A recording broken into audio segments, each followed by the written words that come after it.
Welcome, welcome, Thank you. welcome back. I'm excited to be back. It's fantastic. Yes, thank you for coming back and thank you for the song. Is everybody that's watching right now they should listen to it. I really love the title. So for your cat. Yeah, it's called Niagara Song. Well, I guess it was just kind of improvised because, we needed something for the show. And I thought I would just put something together kind of more meditative. And it turned out to be this nice little thing, the way it worked out. And, I would have to say the reason it turned out that way is because this is the big secret. I've been listening to Ravi Shankar almost every day. Well, almost every day. Like sometimes I don't listen to music certain days, but when I do listen to music, which is almost every day, I often will listen to Ravi Shankar. He'll often be on, like I have a 5 CD kind of stack thing. So Ravi Shankar is always there because he's just so beautiful to listen to. He executes his ideas perfectly. I just love listening to him. He's was one of the master musicians of all time. He did pass away, but he was a favorite musician. I saw him when I was young, when I was maybe about 14. When I was, and he sort of thrust me into the idea of becoming a musician because he was so powerful. He hypnotized the whole audience, and I looked around me and I thought, oh, gee, my head's moving around like I'm in a trance. What's going on here? And I looked around at the whole audience, and the whole audience was doing that, and it was really unusual. But the thing was, is he was just so powerful as a musician that he could literally hypnotize a whole audience, and that was Ravi Shankar. Amazing, right? So anyway, yeah, I listen to a lot of Ravi Shankar to get me going, and often when I'm working, I'll listen to Ravi Shankar. And that's one thing I love about creative people, musicians. You find inspiration everywhere, right? That's a Yeah, good it's true because I live in this beautiful area. I live on a mountain, and so when I look out in front of me through the window, I see like ocean and mountain and all forest. Like there's hardly any houses in the way. It's mostly forest, and then when the very far distance you see ocean, and then further back it's like this mountain. And so when you look at, I've just released 5 tracks of my music out. We're going to be talking about that, but I used this beautiful photograph that my friend Dirk Heidemann had taken. And what I love about it is it's like it merges the sky and the ocean together in this sort of beautiful abstract. I don't know how he's taking these photos. He somehow has created these beautiful photos that almost look abstract. And so I use that for the concept of maybe an album that may be released eventually, but the whole concept to me was way, just that thought, thinking way, what that means spiritually, because there's so many different religions, but everybody has their own way, and there's their own spiritual way. And so that's what that was about. So a lot of the songs too were written during a period where I was really reflective about God and spirituality and nature at the same time. So songs like Up the Mountain, Rose Hip, Peacock Feathers, things that like that make you think of nature, Down the Mountain. Let me see what else. There were other ones, but Tree Talk, for example, that's one that is also that in that kind of realm. But so we had a lot of fun performing those compositions when I was younger. I was a jazz guitarist, and maybe you didn't know that because you just saw me, as the film director. But yeah, I was a jazz guitarist, I guess, from maybe 1989 to 2000 in Vancouver, British Columbia, which is the big city here in British Columbia, very large city. And I had a great time. I led my own bands, quintets, even sextets, non-nets. Just we had a heck of a lot of fun, and I really had a great chance to work with some really fantastic musicians. My first band had Bruce Nielsen in it, the drummer that I spoke of, who recently passed away, and I'm really want to honor his memory because he was someone that always inspired me, and so he's recently was really struggling with a very difficult illness, MS, and it really had taken taken him to the point where he felt that he did not want to be here. So he left on his own terms, and so he did that just the other day, and I found out when I was at a jazz concert. So I guess I was really sad about it, but um, I just had wonderful experiences performing with Bruce. So I felt that I wanted to dedicate the song that I created for you because it was so reflective and meditative. And it reminded me of Bruce because Bruce was really into Zen, and he used to take these amazing photos of like mountains. It's beautiful. He'd go into like these alpine meadows all the time hiking. And he would take these incredible, majestic photos of mountains, reflected in like a lake. And he'd also, there'd be like sort of like these what do you call it, oh, what's that word for when it's a perfect there's a word for it, but there's a word for it. uh Balance. yeah, I don't know what the word is, but it's like where you see the mountain, and then here's the lake, and then the bottom part of the mountain, like from the reflection, is there, kind of. And it's just, he that was just reminds me of Bruce. Like he was everything about him was grand and majestic, and he was a great drummer. He always used to kind of remind me of Elvin Jones. He really hit the drum really wonderfully, like really with a really inspirational sound, a really great composer. So I decided, yeah, well, that song that I wrote for Niagara, I should also dedicate to Bruce because it captures his spirit. So I've done that. So it's kind of like a combination of the both of you now. But I also dedicated another song that we had originally recorded together in 1995 off an album that I never really formally released. Actually, it never really got released. City Wildflower, though I did send it out to a couple of publications, but I never really went forward, really trying to get it on the market or anything. I wasn't really happy how it was. The recording, kind of the balance wasn't quite right, and I was still kind of learning about production back then, so that was kind of the reason why I didn't go forward. But my friend Rick Kilburn, who I just created a movie about, he's also a music producer, so he's so nice. He created 5 tracks for video, where you put the picture and you put it on video and you can put it on YouTube, and there's your music on YouTube. Because I didn't really want to put it on Spotify. I'm not going to say a whole bunch of negative things about Spotify, but I came up during the period of musicianship where people were making money off their music. And so I see what the digital world has done to the musician. Maybe for some, they can take advantage and actually benefit off of it. But a lot of musicians, they may get millions of hits and very little money from it. But that concerns me. So I decided, well, I like YouTube. YouTube's great. I'm going to put it up on YouTube. So that's where we put it. And yeah, so 2 of the songs, Peacock Feathers and Niagara Song, are dedicated to the memory of Bruce Nielsen, a wonderful jazz composer. And he had this amazing album that Rick Kilburn actually produced as well, called Between the Lines. Rick is really quite well known in the jazz scene here, and he's worked with a lot of people. So Bruce was one of those composers that he had worked with. So yeah.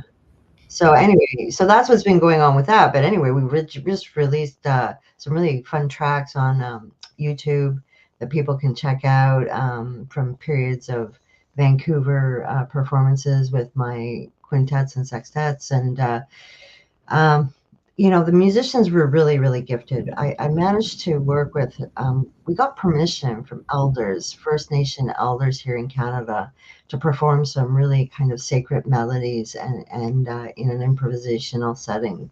And so we worked with 3 vocalists, Lisa Sasma, Jimmy Sidler, and Elisha Sidler, who played hand drum and singing, improvising on one of the songs called Tree Talk, that I basically created that song so that they could improvise on. And I knew that Glenna Powery, who was the pianist in that band at that time with me, that she was going to improvise with them. And I kind of set it up that way, kind of like in this kind of interesting little pop jazz thing.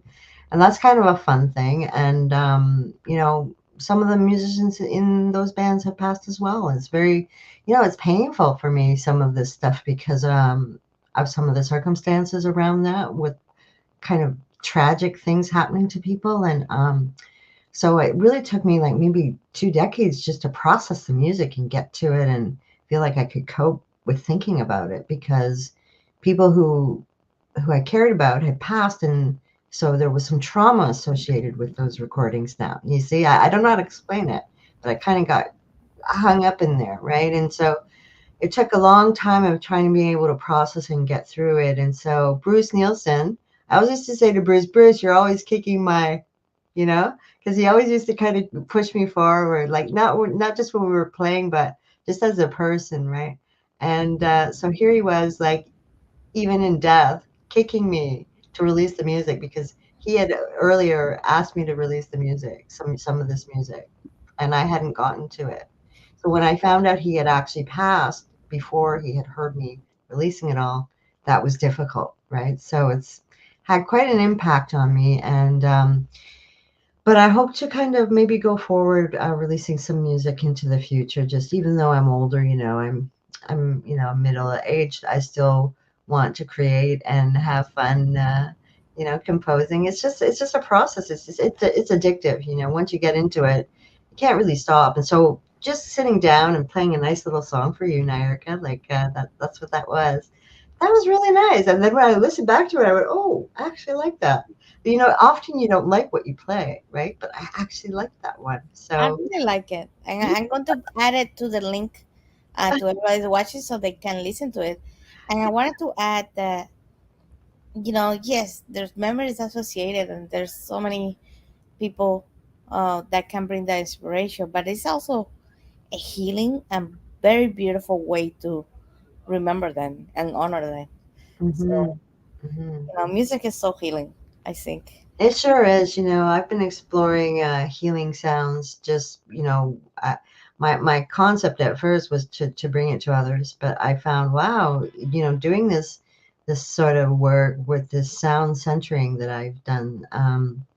Uh, it's really healing for me too. It's just healing, period. It's sitting down with some sounds, and just alternating them, like maybe two or three sounds, and just going between two or three sounds, and then maybe improvising on top of that, maybe the way Ravi Shankar would. Not that I'm Ravi Shankar, but oh, do I ever love him, right? And I like thinking about how maybe he might do certain things. But so those are really fun things for me to do. So I was doing it, like, I had so much fun creating that for you.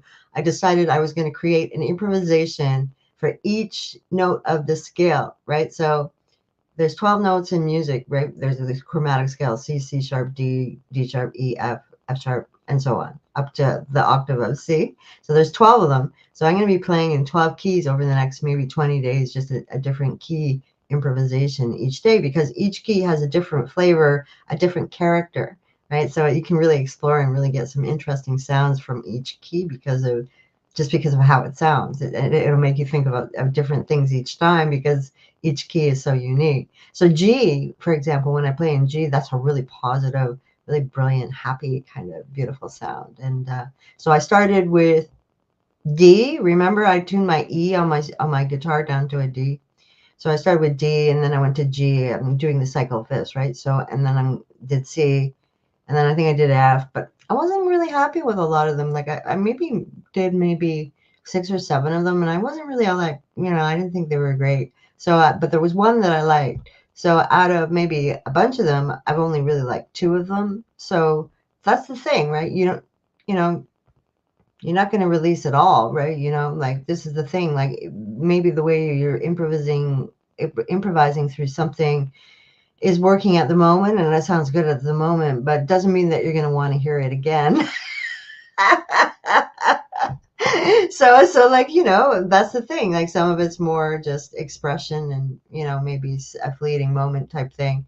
Other maybe more timeless in how it's perceived and how it's conceptualized. And that's always interested me as a writer, as a music critic, when I was a music critic, and also, just as a musician. Timeless, like the concept of timeless.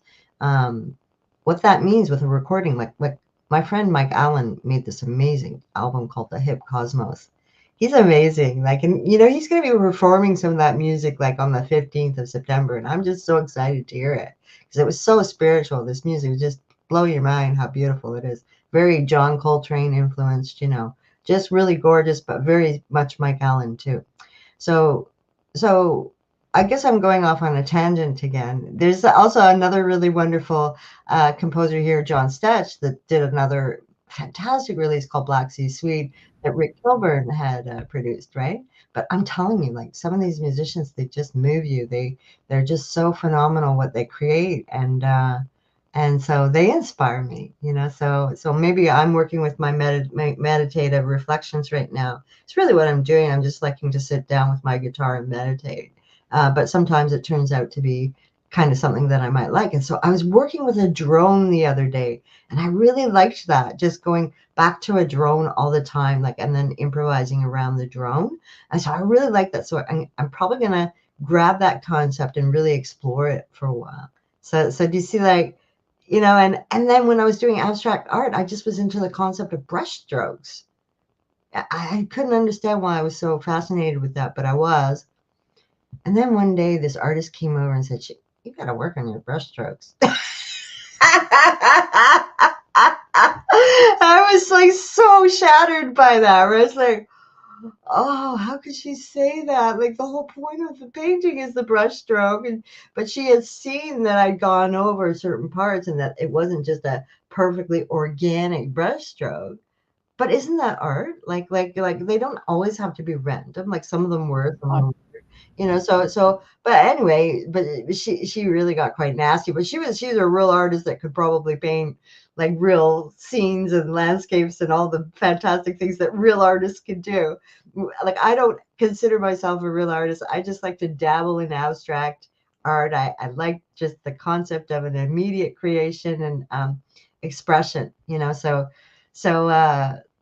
yeah, that's what I love. But I love someone like Van Gogh, with the Impressionists, like Manet. I mean, when you look at the music from the Impressionist period, like with someone like Debussy or something, this just gets transcendent. So there's so much. Yes, like I'm inspired by Stravinsky. I'm inspired by Debussy. I'm inspired really a lot by Miles Davis. Oh, Miles, like I can just listen to Miles Davis forever. I love Miles Davis. So, someone like Herbie Hancock too, or Wayne Shorter. Those are great guys. Who I really love? This Oh, French composer pianist from France. His name is Benoit Delbecq. This guy, I'm telling you, he creates these incredible sounds. He puts pieces of wood inside the piano, and he like rubber bands and like little thumbtacks and everything. It's called prepared piano, but he creates an orchestra out of the piano with wow. prepared piano. It's just, I'm telling you, you've got to listen to this guy. One year he won two double awards, like at their what's like their Grammy awards or whatever. He won two. They gave him two awards for two albums because both of the albums were just so brilliant. And I've managed to produce some of his concerts, so I actually got to know him. Completely inspirational. He will take poetry and work on his musical phrasing by studying maybe German or English poetry, even though he's French. So he works on his musical phrasing using some of those ideas. So he can get quite abstract. He's really into architecture, so he takes architectural concepts and will apply them to his music, in different ways. But he's very expressive and also very much an impressionist, even though he's very avant-garde.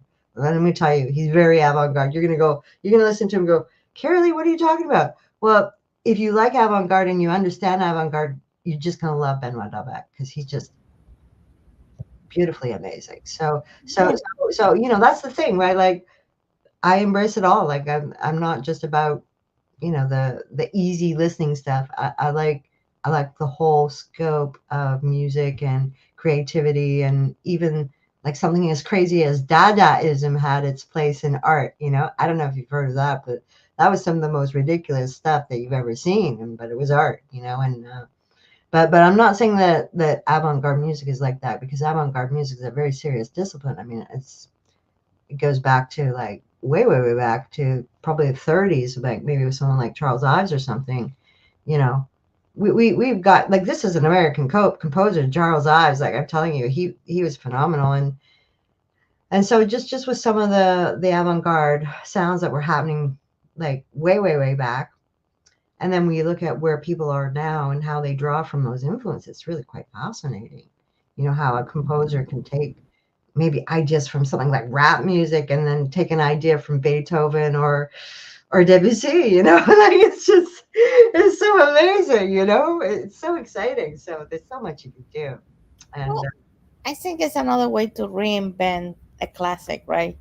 Uh, it modernize it, but also you have to try different scenes and see what stick. Uh, not everything's going to become brilliant, but you never know. yeah, well, that's the thing. Like I totally accept the fact that when I play, I'm not always going to like everything that I play. Like that's just how it is, right? I think it's every artist and musician would feel that way about their work. You know, there's ideas that they like better than others. And if they're really kind of discriminating, they may be more fussy, you know.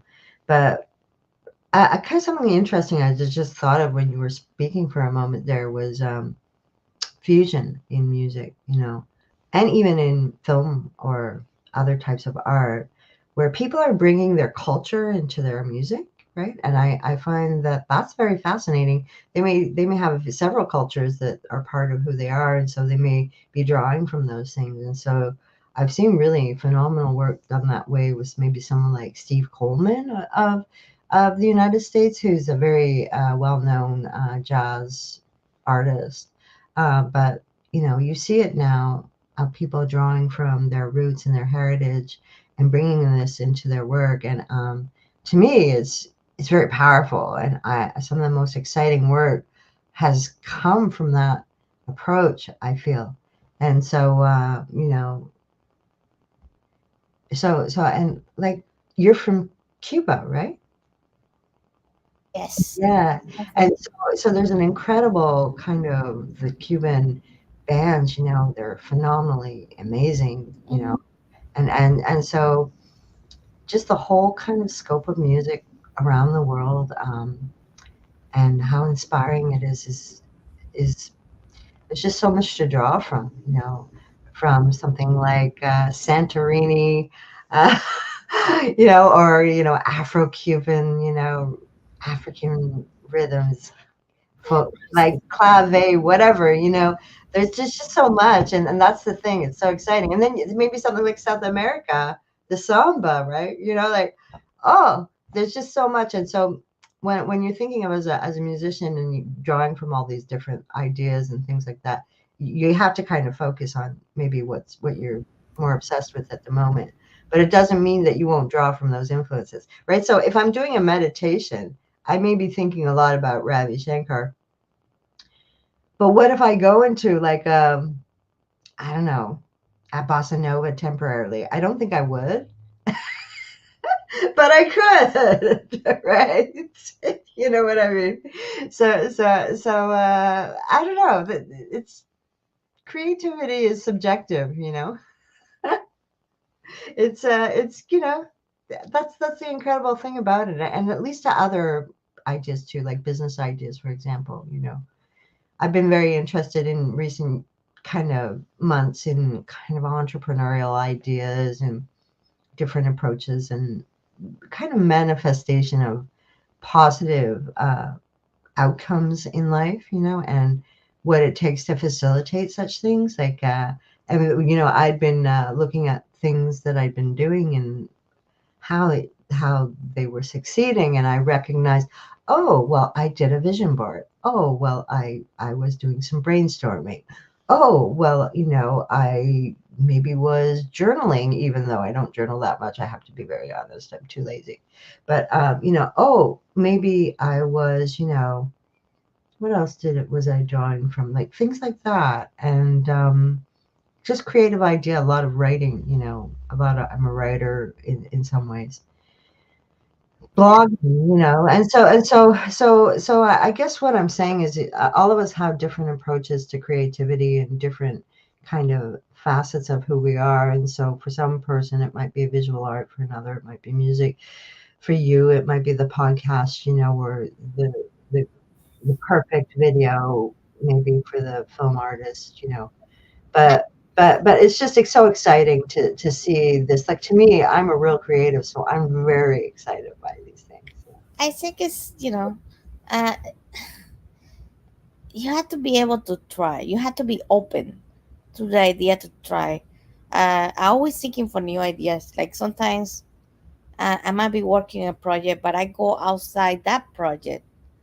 Maybe I'm doing editing, but I listen to music or I try to do some painting, something else, and it kind of helped me form the original idea I was working on because Yeah, we work at different at different level. yeah, exactly. That's what I'm talking about. And so when I'm saying to people that I want to do some sound centering with them, and that it may lead to them manifesting other ideas, it's really for real. Like, you can really come up with some great concepts for maybe other things you're working on. Like, I'm just okay. You're gonna see, like, I've got this crazy kind of like awards thing. Ignore that, but look at this. See this? Okay, now I know you're going, why are you showing me that, Kerilie? Why did you get up from your chair to show me? Because I was at the drugstore, I saw that, and I thought, I'm gonna create something with that, with video. Like, I Yeah, don't know what I'm gonna do with it, but I just thought I got to do something. And then I thought it was so cute. I had to buy the guy that mentored me in television, Todd Jones. I bought him one too because I don't ask me if he wants one, but I just thought he probably liked that because he likes the movies. And that's what it is. It's about the movies, right? Okay. And so maybe I'm going to use that for social media photos, or some sort of video that I'll make, or maybe it's just going to spur ideas, or inspire me to keep going forward with film. It's just something kind of like that somehow made me smile, right? And I like that. I want to be thinking of positive things, and staying in a good mindset, you know, because that's all ultimately where how you do manifest things, right? So my good friend and jazz mentor Tom Roden, he's 93 years old. He's an amazing radio colleague of mine, former radio colleague, and he'll say something like, Carolee, think positive thoughts. Good things will happen to you. Good things will come to you. And he's so right, because it's just true. You start getting in those positive mindsets, and wonderful things start happening. And then it's the people who are wondering, well, Carolee, why are all these good things happening to you? Well, it's not that all these good things are happening to me, because like everyone, I have, balance in life. There may be negative experiences, positive experiences. There's just the balance of the universe, the way it works, it's just how it works. But I would say focusing on positivity will bring more of it to you. that's definitely something I try to practice, and I invite everyone that's listening to do. I try to smile, and I try to share that smile every day. And early, as soon as I wake up, you see me posting memes on Facebook, and people sometimes they look forward to that because it just brings a smile. It's nothing, it only take a minute, but it does something to your day, right? Yeah, I, I saw some of those posts that you've done. There's some really funny ones and some really positive ones. I don't know where you get all that material from, but I was wondering, wonder where New Yorker gets that stuff from. It's great. I was looking at it going, yeah, that's really cool. I know what you're talking about. yeah. I don't know where you're finding it, but I thought, wow, that's really creative, just how you were posting about that stuff. Yeah, I find it everywhere. I'm open. I'm always looking for positivity and Yeah. for different things that crack a smile. Um, and I think that whatever is your source of inspiration, that's what we all should strive for, and share that with everybody that you can, because it does have a ripple effect, right? Yeah, well, it sure does. And I would say, this is the thing, like, it's not just about who we are, our own selfish needs. It's going forward and putting a positive influence out into the world where you can. And so, social media can get really quite negative sometimes, and we know that.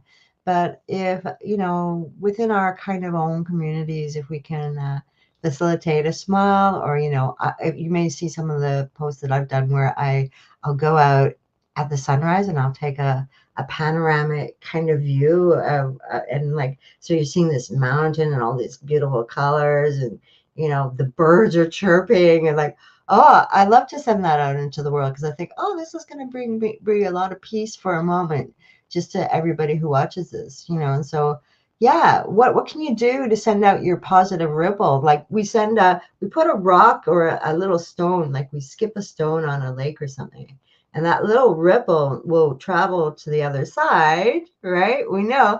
But what about like the insects and the fish and the different things that are affected as that ripple starts moving towards that other side? So what I would tell people is, like, I don't want to tell you what to do because that's just not right. But think of how your actions affect others, and how, whether that little ripple you're sending out is going to create a positive effect or a negative effect. And sometimes it comes down to actually controlling your thoughts and regulating your own thoughts, and recognizing when you're going somewhere negative, when you need to harness it and put a stop to it, stuff like that. So I would just say, people, discipline is a thing. Even discipline of your thoughts. So, and that's an indigenous concept. Okay, that I learned it from indigenous people, that thought of even what you think matters. Especially what you think about it, because you're telling your brain what to do. So yes, we need to control all what we're thinking about. Because, and also remember what I said, what you think manifests, right? Remember, like, I know this may sound a little scary to people, like, oh, I did have that thought. What do you mean it's going to manifest?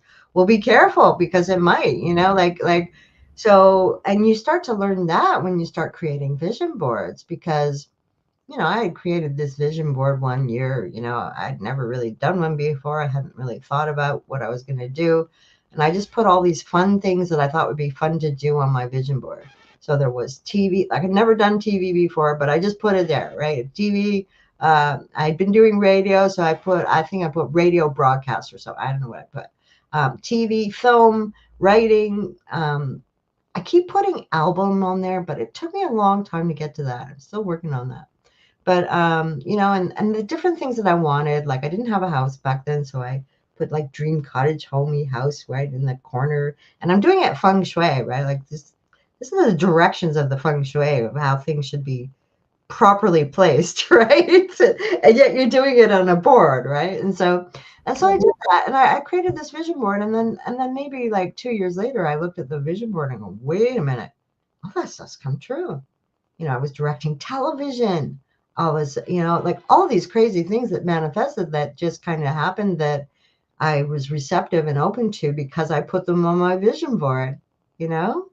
And they just sort of happened anyway. But I think that's the thing, when you're coming up with goal setting and ideas going forward in your life, maybe try and pick the things that really matter, that are really important, and don't be as random with your vision boards. Because, you could create this whole kind of potpourri of stuff that you may or might not be prepared for, but may not be truly where your heart is. Now, I'm very into music, right? Like, I love music. Like, I've been doing music since I was a baby practically. But I also really got interested in film too. And so that's kind of like a conflict now, because, oh, where should I put my energy? Should I put it into only film? Should I do a bit of music? Should I do? And so I recognize, well, I can do both, right? So I'll do a bit of both. And maybe I'll just keep doing those things. And, maybe other things are going to come up that I'm going to be receptive to. And talking about film, you made a film that is making some noise right now, right? You're getting how many awards so far? What? 13 for the film. there were maybe three other awards for like music and radio and I don't know something else. I don't even remember. But so like but the 13 film awards. But like they're not from Sundance, they're not from Cannes, so I'm not kind of feeling Don't like worry. they're important, like I know maybe I shouldn't see it that way, but actually, the film Those are festival. coming, right? Pardon me? Those are coming. Yeah, I hope. Yeah.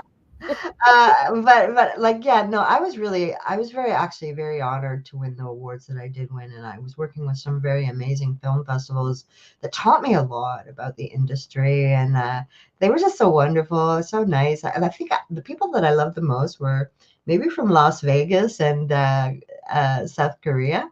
I had some really nice interchanges with those people, and some of the Hollywood folks were really a lot of fun. They really got me on the kind of concept of best web and new media, what that meant, thinking about how maybe I'd been doing web new media work also with my film from the outset. And I when I started talking to them about that, well, they said you should put it in this category for an award. And then we won 3 awards in those categories from 3 different fests. So it was kind of like, yeah, because the film wasn't really just made just for television. It was also made for YouTube and Facebook and Instagram all at the same time. So it was sort of like this. It wasn't quite a normal little television film, but when you look at it, it probably looks pretty normal. But it was being intended to use in different formats where you could read like text and pause a video and then look at it again and look closer at this. And so it was kind of documentary style, but it kind of had a different focus. So, so what I'm saying is, I don't think I think I want to make a real film next time. The sky's the limit, right? We have to Yeah, go. yeah. And what's the name of the film for those that haven't listened to or talked before or the interview? The Innocent. Do you want me to just talk about the film a bit? Yeah. You want? Yes. Yeah. So people can listen. So it's about Rick Kilburn, who's this really who we've mentioned already today, and he's a fabulous jazz bassist and music producer here in Canada. He's really quite well known. He's shortlisted for a Grammy, by the way. So, but he's won, I guess, like I don't know, 6 awards, West Coast, East Coast Music Awards, Juno Awards as a music producer, and then in his youth, he was in New York City, playing and performing with Dave Brubeck, who was one of like the iconic jazz pianists of that time period. And also people like Chet Baker, who is, of course, another very well known artist, and Mose Allison and others. And he's literally kind of played with everyone. Like he used to go to these loft sessions and like Michael Brecker would be coming in there. Like Michael Brecker is really, really famous. Like people that know jazz know who Michael Brecker is. But like what I mean is he really kind of was part of that community and that music scene. And he was also very involved with learning music production. And me as a producer, like as a radio producer, television producer, I'm also really interested in producers, like so Rick is a really amazingly gifted music producer, and he's worked with a lot of really wonderful people here in BC, where he lives, many people. And so we made this film about him because I found out sort of by accident that he was good at telling stories, and then when I discovered this, I thought, oh, he'd be great to make a film about. And I wasn't even really thinking about making a film until Cameron McLean, who was the supervisor of the television department at Shaw Spotlight, basically said to me one day, "Hey, Kerilie, why don't you go shoot a little video?" Like we weren't really even calling it a film. Like it was just going to be a little spot for television. Like put it this way, if Cam was here, he'd probably say, "Kerilie, don't call it a film." Because it was really, we were just making something for television. And he said, "Oh yeah, I'll give you a camera crew," right? So I thought, okay, great. So I went out and did some shooting of Rick Kilburn at his home in Qualicum Beach. It's this quaint little village here on Vancouver Island. It's really quite an amazing little place. Kind of like almost backwards because they refused to have like things like McDonald's and stuff in their realm, like that they want to be really kind of like, you know, I don't know, real small town, like real quaint villagey. They hold on to that heritage. So he lives there, and in this amazing home, you know, kind of like with this rustic wood, kind of like fortress of fence all around it. And you get in there and it's just sort of this relaxed environment. His father was still alive at that time. His father let me play his guitar. I was so excited to play his father's guitar because listen, guitarists have this thing about guitars. They don't just let anybody play their guitar. So when he let me play his guitar, I was so honored by that. And so I got to know his father a little bit, and then we did the shooting with Rick, and we did it in 2 sessions, over 2 sessions in his studio, in his living room, in different sort of areas set up, and with a really wonderful cameraman named Stanislav Bobkov, who was like Shaw's technical whiz, and I was so excited to have him on camera, and he did some really great shots. And then we also worked with Doug Tombe, another great camera person. So we had really great things happening, and we got all this film, and then I had to edit it, put it together and choose the best material out of what we had created. And I was really quite excited to do the film and get it done and really kind of try and make an honest, proper representation of what Rick Kilburn's life had been like. And meanwhile, like highlighting his personality. He's a very likable guy. And at one point in the film, he says this kind of like really cryptic kind of thing, like, was it the pursuit of music is, I don't know, you'd have to, I have the quote. I think it's on my website, Kerilie.com. And if you go to KERILIE.com/film, you'll see it there. So Rick Kilburn's quote, like it's just this amazing thing that it said that was so profoundly wise and heavy, quite profound. And that's Rick. Like he'll come out with things like that, saying things like that once in a while that will just make you stop and pause and reflect.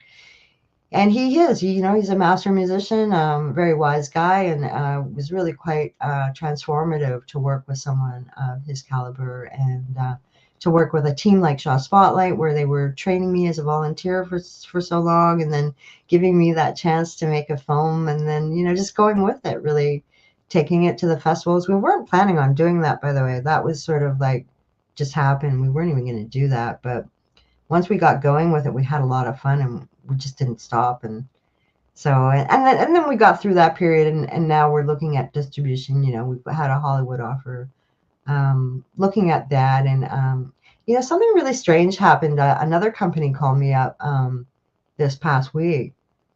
I don't really know if it was really from the company or not. Like, was that really from that company, or was I being fished, or what? Like, but anyway, so it's interesting just to kind of see how this is going to proceed, because maybe so what I'm telling you is it seems like another distributor called me from New York, right? And I don't know.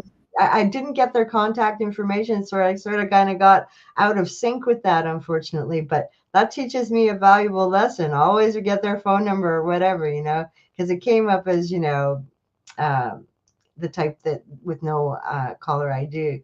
But so I knew, you don't necessarily know who's who, and so just being receptive and open to opportunities, and being a bit more organized, because listen, I'm a creative. I'm not always so organized. I will admit that.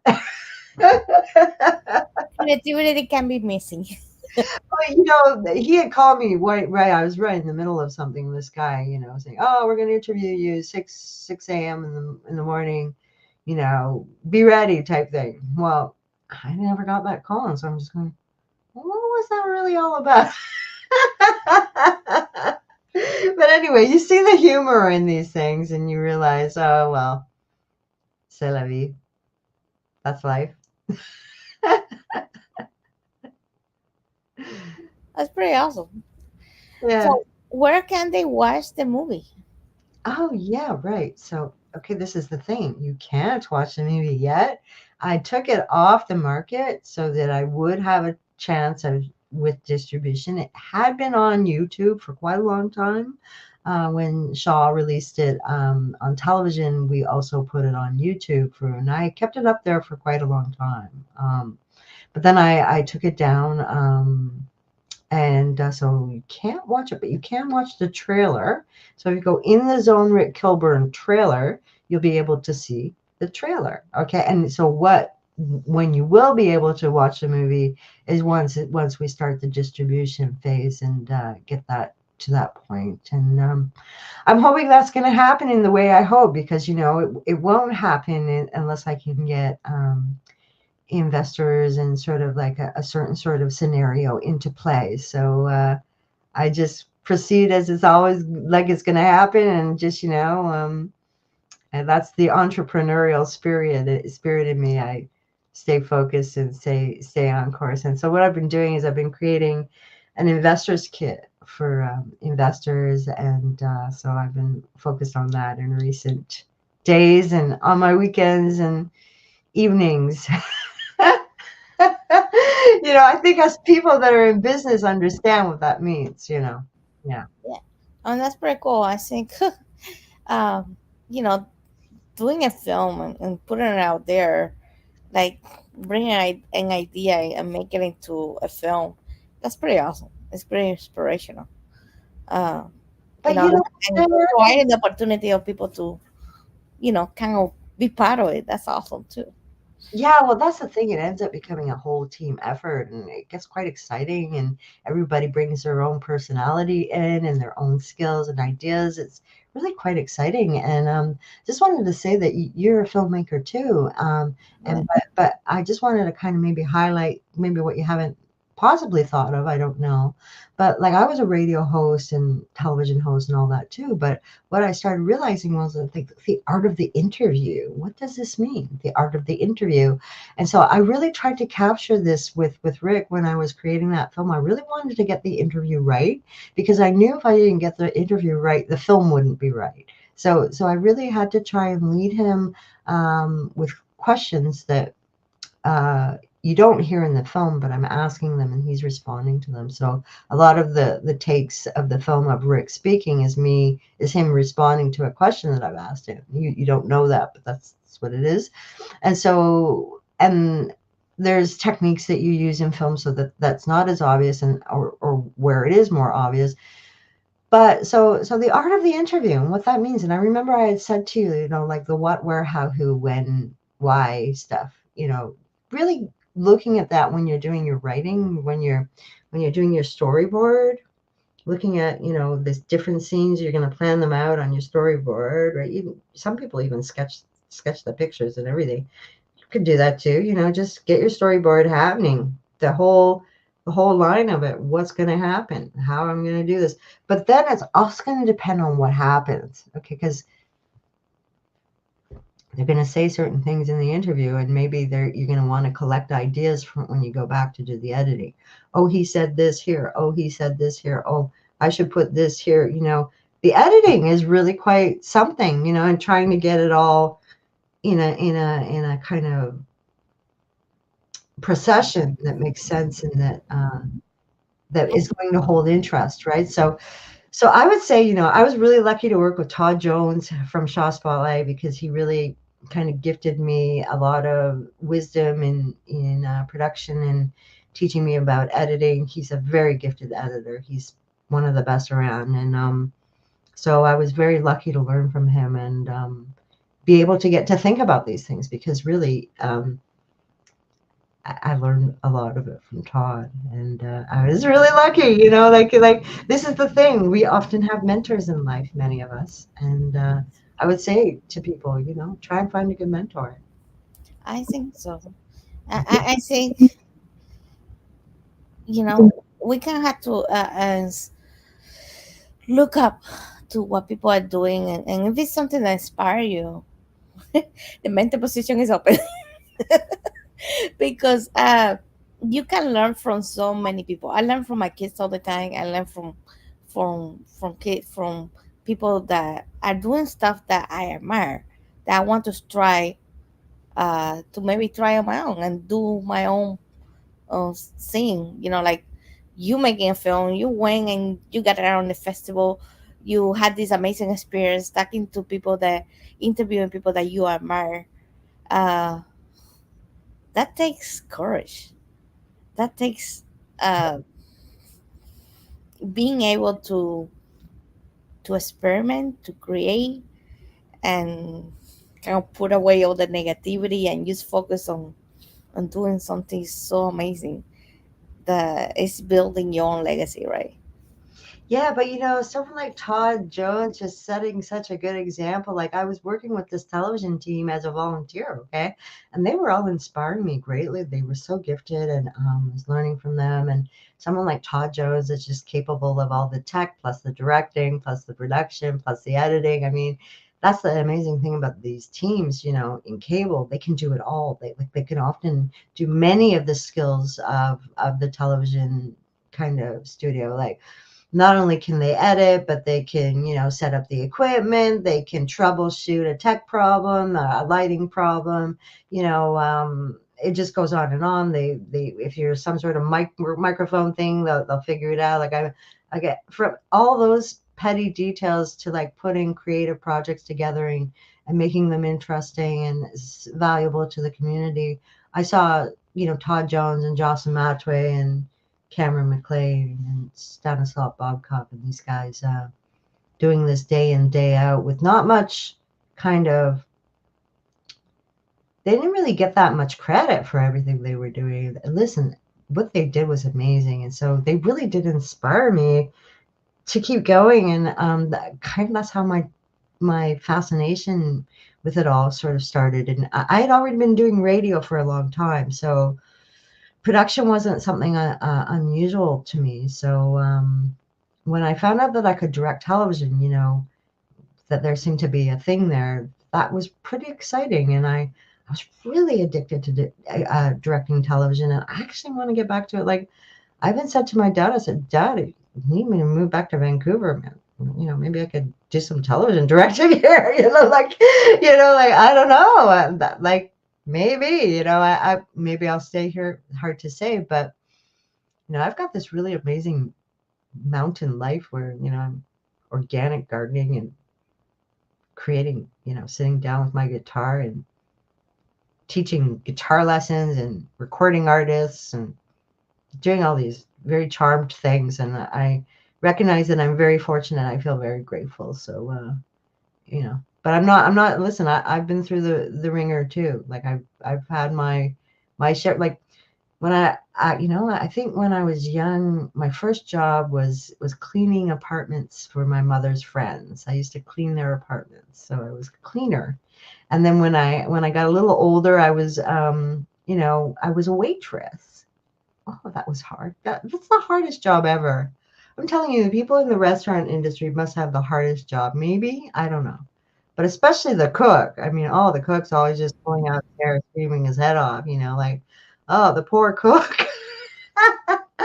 But, so I've done a lot of the different types of work that many of us have done. So to be at this stage of my life now, I feel very fortunate and looking forward to moving ahead with an investor, and working with, a great team when I make my next film. I'd really like to make a next film. I hope I'll get to that point and that stage where I can really conceptualize it. I've got a lot of ideas already. I'm kind of trying to figure out a way to do it that's not going to be intrusive. Well, I think when you make a film, you want to do it in the best. So because I'm going to be working with a lot of different people, I have to kind of think about the best way to approach it for them, right? So that's what I meant by not intrusive. Yeah. well, you can plan ahead. I think like I'm doing a documentary, and I did a lot of the interviews. You know, honestly, if I look back, I've been working on it for 2 years. Sometimes I do like 3 or 5 interviews in one day. Sometimes take a couple months, so you can plan it and get the material as needed.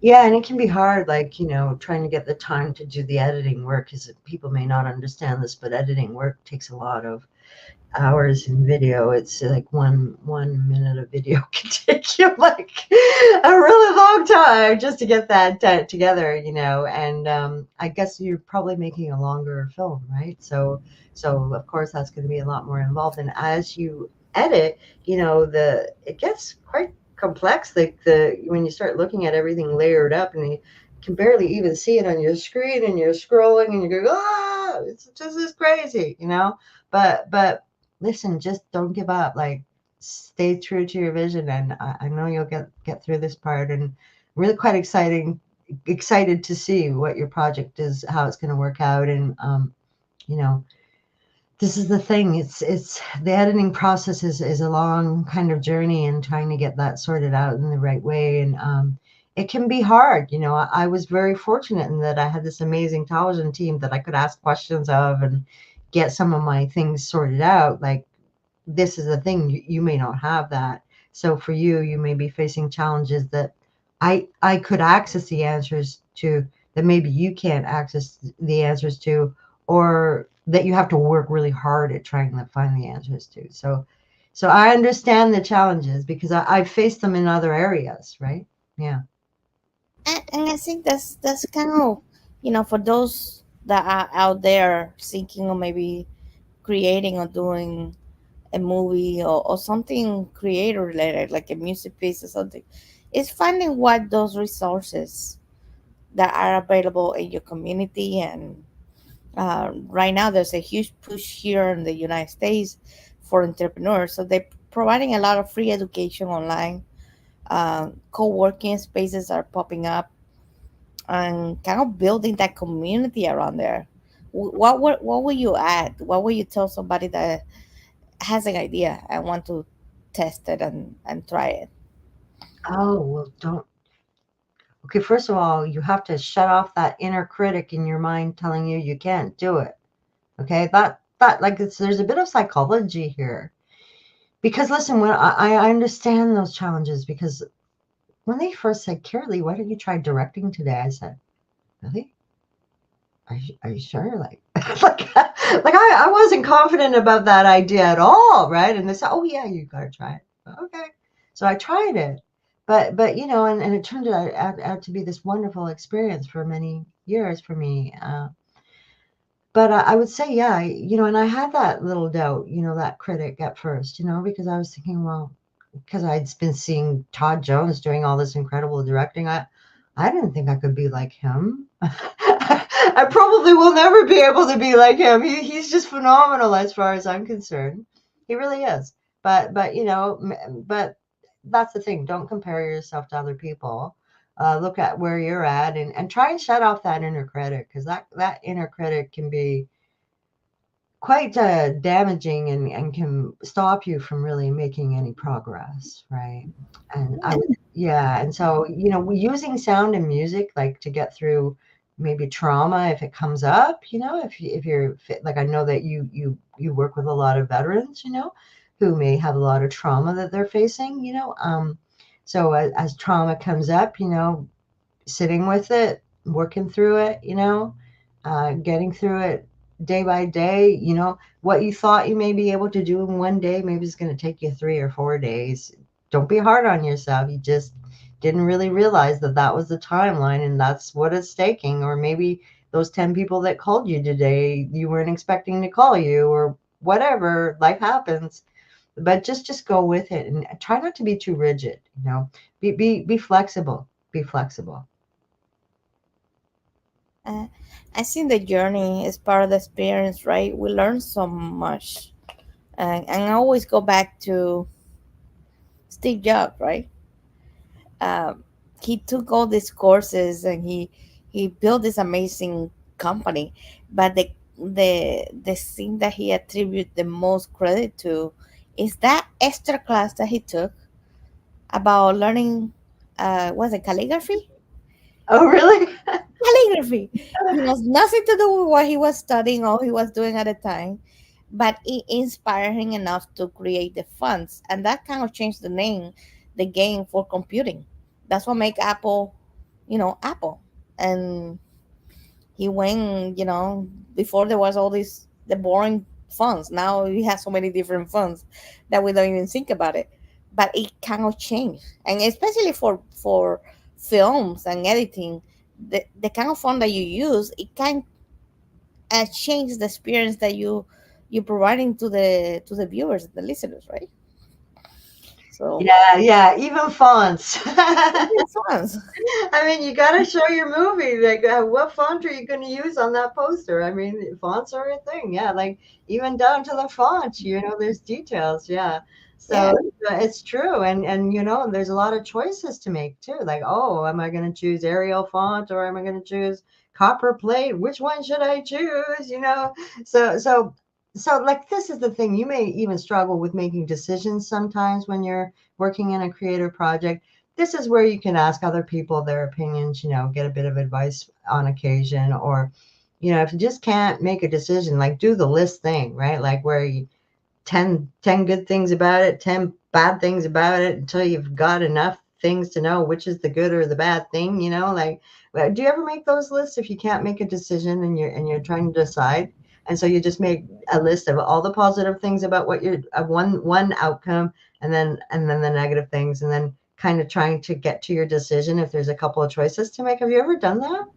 Oh yeah, I Yeah. always do stuff, and I'm not afraid of starting again. Like maybe I needed that tweak, or I needed to put these two ideas together to make it work. You just have to be flexible. Yeah. Flexible. Yeah, I find that when people aren't flexible, when they're very rigid, this is where we encounter problems in life. I find that when we can just try and like work at staying flexible, even if you have to, I would guess that for some people that it's just maybe how they've been raised, and they weren't really given the chance to explore or maybe to even have freedom, and so they're more narrow minded. Perhaps I wouldn't know, but trying to stay receptive to ideas, turn off the inner critic, exploring, let one idea lead to another, and explore those things as they happen. Like, um, you know, uh,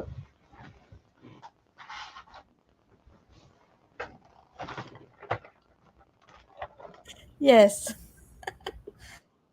right? Like, this is going to inspire me too. And you're going, well, what? She's got this little thing of popcorn and a pop, this thing, and she's got those colored markers. But what am I doing with the colored markers? Well, I made my own. I recognized that there was nowhere online where I could find a digital feng shui vision board that was the way I wanted it to be. So I made one. There you go. Okay, that's the great thing about Canva. You can really get some great things happening. So this is called the Feng Shui Awesomely Manifesting Vision Board. And then, here's the worksheet. There you It's go. empty. That's where you put your ideas, right? So if anybody wants a copy of this, send me a DM. I don't mind sending this to you. This is a great way for people to get organized with their thoughts and planning anything from film to a jazz album to maybe you're going to write a book. Maybe you decided you want to podcast or become a YouTuber. There's steps involved. Like you may have to learn a couple things, but don't forget there's usually a YouTube video for everything. Just go on YouTube or Google on YouTube, right? Like do a search on YouTube. You'll find a video telling you exactly how to do it.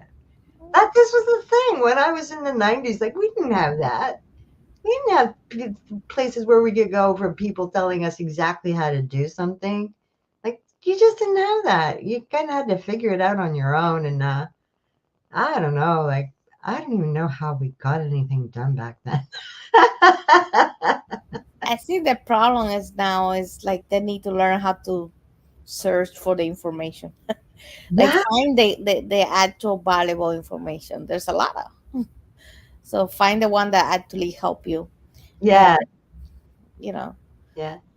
uh, Yeah, it's true. Like, yeah, there's a lot of extraneous information, or I don't know how you say that word, but I'm struggling with it. but there's a lot of really information that it's just information overload. So be choosy in what you allow into your realm. Maybe you're a mainstream media person, maybe you're not. Maybe you're going to be more choosy in what you're going to allow into your type of realm of thinking, what you're going to allow yourself to be influenced or programmed by or influenced by. You want to, so maybe that's a negative approach, but sometimes things in our environment maybe aren't so positive. So maybe limiting those things and recognizing when certain things in the environment are more negative, and limiting those things, and taking control of it, and not exposing yourself to it, unnecessarily. That's what I'd say. I'd say people have a lot of that coming at them these days with, things on social media or even the media. So to be really careful about how they navigate that stuff. Well, I think it's all like everything. It takes discipline.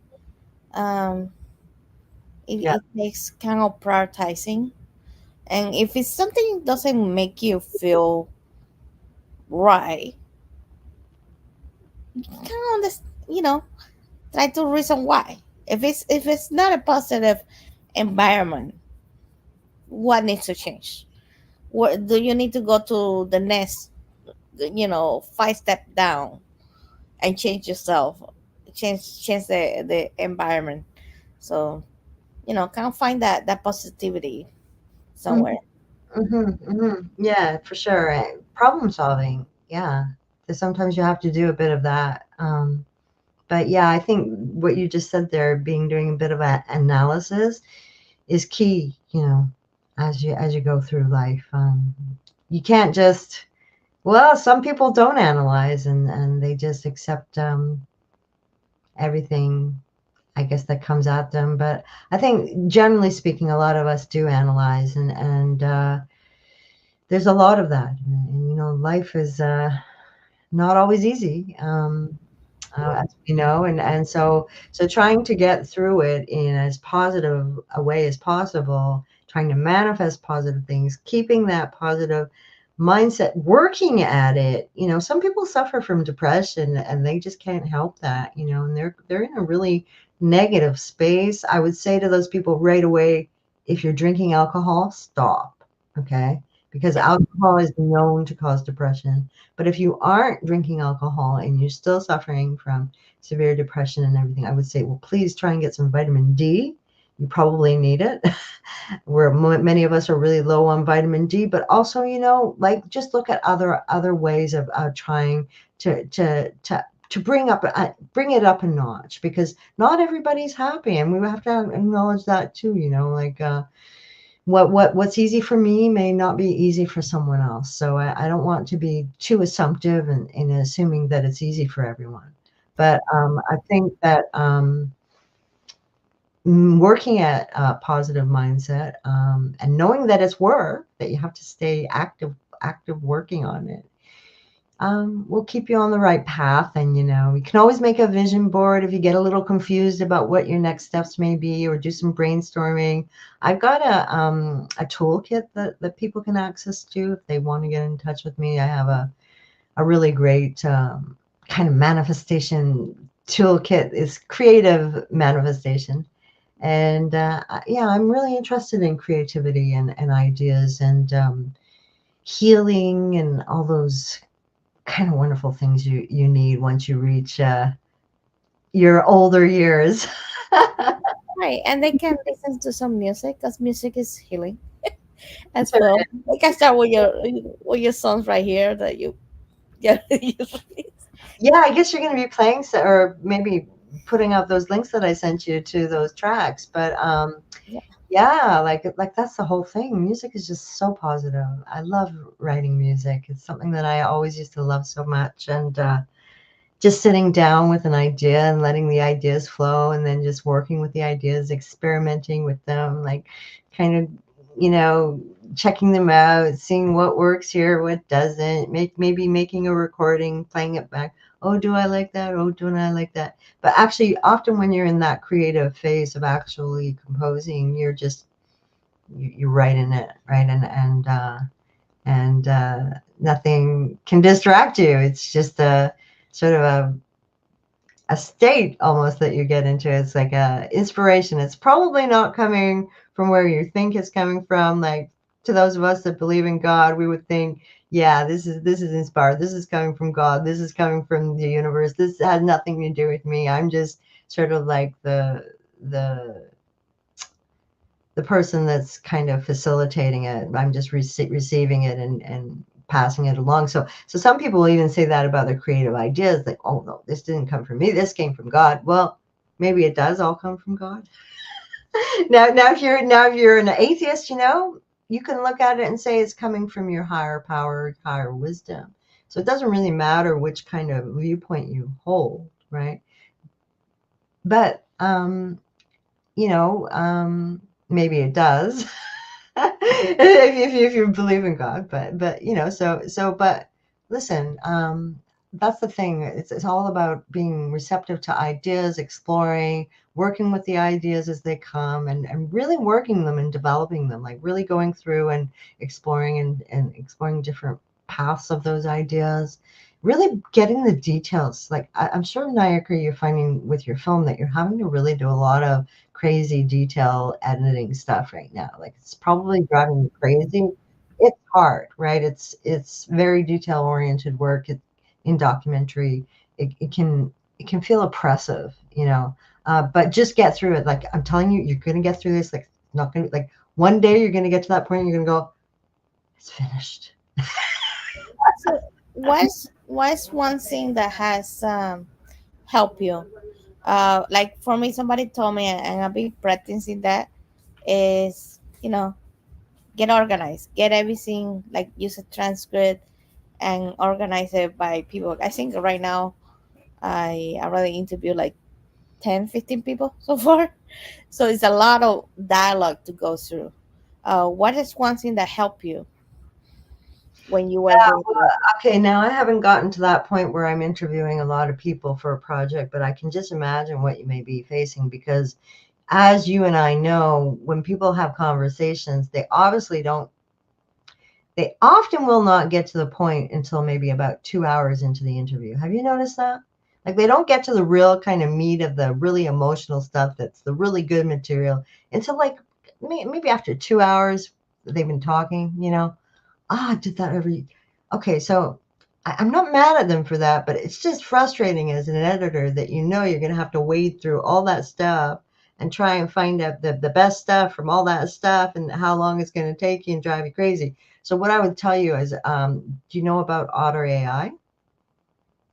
Yes. Yeah, I would use Otter AI with your audio interviews and put it in there, and then go back and highlight the stuff you want to use only. But don't throw out those files. Like keep all the main material so you can source it if you need to later.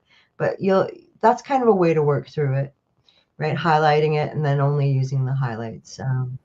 But I just find, yeah, that's hard, right? Working with that many interviews, with those many thoughts, having to get through the best of that material, really just what you need to ask yourself, what Todd Jones taught me, is what's the most emotional content, which has the greatest dramatic effect.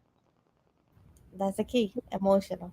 Yeah, he said like get use the stuff, Kerilie, that's going to produce the most emotional effect. But for me in my film, I recognized just normalcy was part of the effect. I know it seems weird, but this was before the pandemic, and what I loved about Rick was just his calm approach. Like there was just something calming about Rick when he speaks, everything like that. I wanted to somehow make that part of the film, and so I don't know. I think I managed to do that where he just seems like this normal kind of guy telling his story, very modest and humble.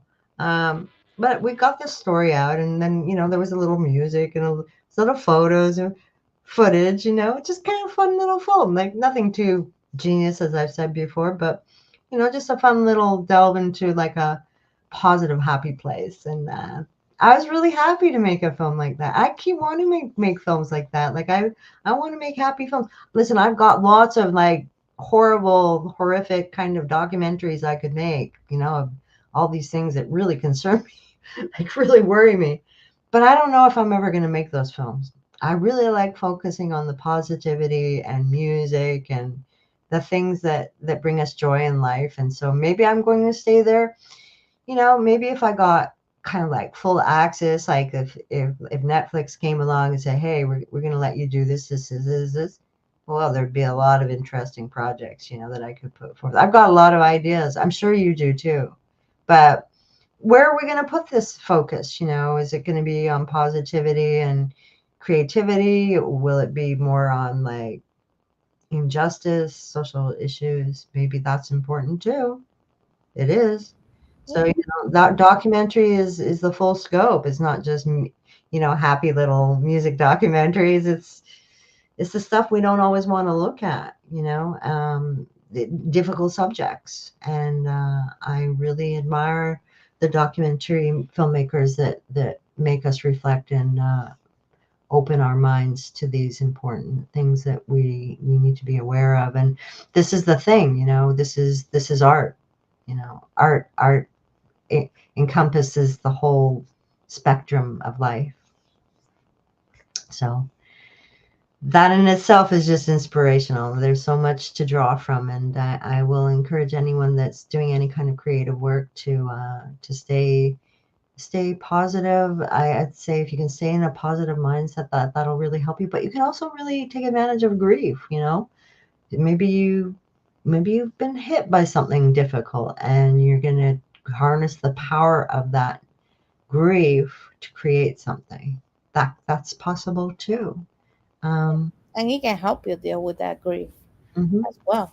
mhm. I think some of the most amazing pieces are born out of that, from that person's grief. Yeah, like Tennyson, for example. Uh, my uncle gave me a book of poetry by Tennyson. I think the book was like at least 100 years old. I don't know how old it was. This book. It was a really old book of all this incredible poetry by Tennyson, and really dark stuff. Some of the stuff was really dark.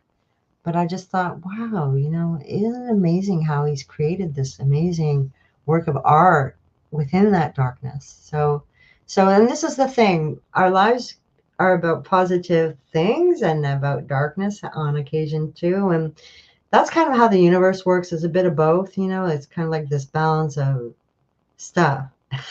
Right? It's like, I'm Yeah, not saying it's black and white. That's not what I'm saying. I'm not saying no, not black and white thinking. I'm just saying that there's kind of like things that may be perceived as positive and things that may be perceived as negative, and how those things are coming at you all the time, and how you're wading your way through it to get you know your bucket list accomplished while caring for your loved ones and yourself, and hopefully acknowledging God, or your higher power, and helping others, because it's not just about you, like how you're affecting others, and how you can make an impact, maybe to help someone in your life.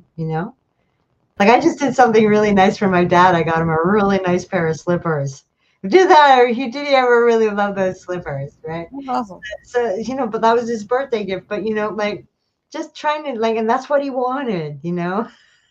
Don't buy people birthday gifts of things they don't want. Yeah.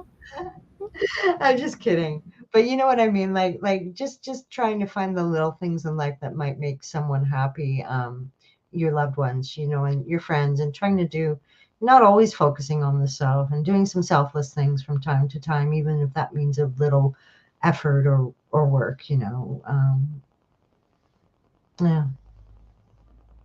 All right. Well, thank you so much. Um, I think there's so much that we can talk about it. I love the song. I love, I can't wait to watch the whole movie. And yeah, anything else I'm that gonna send it to you. Did I send it to you? Like I'm gonna send you the link and the password now, because you're like you're the media. You're allowed to watch it. Let me send it to you, okay, and I'll send it just so you can at least watch it. But I would love that. yeah, and any of the media or potential investors that want to watch the film are more than welcome to contact me, and I'll give you that information so you can watch it. But yeah, because it's currently on the distribution chopping block, it's not available right now at the moment. Yeah, Okay, yeah. I would appreciate that, and I will post all the links under this video so they can watch it and make it available later as well in our shows or podcasts and the TV, putting the manifestation out there. Yeah, well, thank you so much for having me on the show today. I always love chatting with you. You're really great, and I've watched some of your shows. I got quite interested in other aspects of what you had been doing, just because of your kind of intuitive kind of wisdom that you have. And I looked at some of these shows, and I really enjoyed them. So I'll probably keep going into your library of shows and just watching random shows or listening to random podcasts or whatever. But yeah, it's just fun, right? It's just fun to find someone doing shows that interest me. And keep doing your amazing work. Yeah. You too, of course. I Yeah. appreciate it, and thank you so much, and thank you for sharing with us. And I hope everybody that's listening or listen later or watch later, let us know and reach out to you and to us. Thanks, Erica. It's been wonderful joining you today. It's always a pleasure. All right.